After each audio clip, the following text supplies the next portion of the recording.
ఒకడు కంబ్యాక్ ఇస్తే ఏ రేంజ్లో ఉంటుందో చెప్తా వినండి. ఒక ఊరిలో సంవత్సరానికి ఒక జాతర జరుగుతుంది. ఆ జాతర చూడడానికి, ఆ జాతరలో జరిగే పోటీలు పాల్గొనడానికి ఎక్కడెక్కడి నుంచో వస్తారు. ఆ జాతరలో 10 మంది 74 పోటీలు ఆడతారు.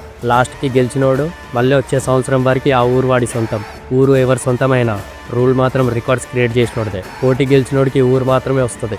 కానీ ఆ ఊరిలో ప్రతి ఒక్కరి మైండ్లో ఉండేది గెలిచినోడు కాదు, గుర్తుండిపోయేలా ఆడినోడు. ఆ 10 మందిలో ఒకటి గురించి చెప్తున్నా, గుర్తుపెట్టుకోండి. ఇప్పటివరకు 6 పోటీలు మాత్రమే ఆడిండు, అందులో 2 మాత్రమే గెలిచిండు. కానీ ఎవ్వరికి ఓడిపోయిన 4 ఆటల గురించి గుర్తులేదు.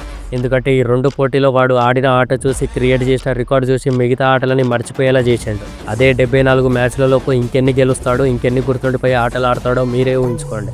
ఓడిపోతే ఊరు వాడి సొంతం కాకపోవచ్చు, కానీ వాడు గెలిచిన ఆటల గురించి మాత్రం ఊరంతా గొప్పగా చెప్పుకుంటారు. పోయిన సంవత్సరం జాతరలో ఒక్క పోటీతో ఓడిపోయాడు. ఓడిపోయినా ఆ ఊరిలో వాడి రూల్ మాత్రమే గుర్తుపెట్టుకున్నారు.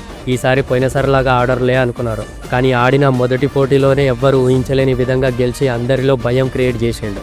తర్వాత 4 పోటీలు ఓడిపోయి అందరి కంటికి దూరమైండు. ఓడిపోతున్నాడు కదా అని ఊర్లో వాళ్ళందరూ మర్చిపోయే టైంకి 5వ పోటీతో మళ్ళీ గుర్తుండిపోయేలాగా గెలిచిండు. ఆ జాతరలో పెద్దమ్మ తల్లి ఆశీస్సులు ఒక్కడికి ఎప్పుడు ఉంటాయి. కొన్ని మ్యాచ్లు ఓడిపోయిండు కదా అని మర్చిపోయినారు అంటే రాత్రి కళ్ళలోకి వచ్చి నిద్ర చెడగొట్టేలాగా గెలిచి చూపిస్తాడు. ఈసారి ఊరితో పాటు రూల్ కూడా ఈ ఒక్కడిదే. ఈ సంవత్సరం IPL జాతర కాదు, SRH జాతర.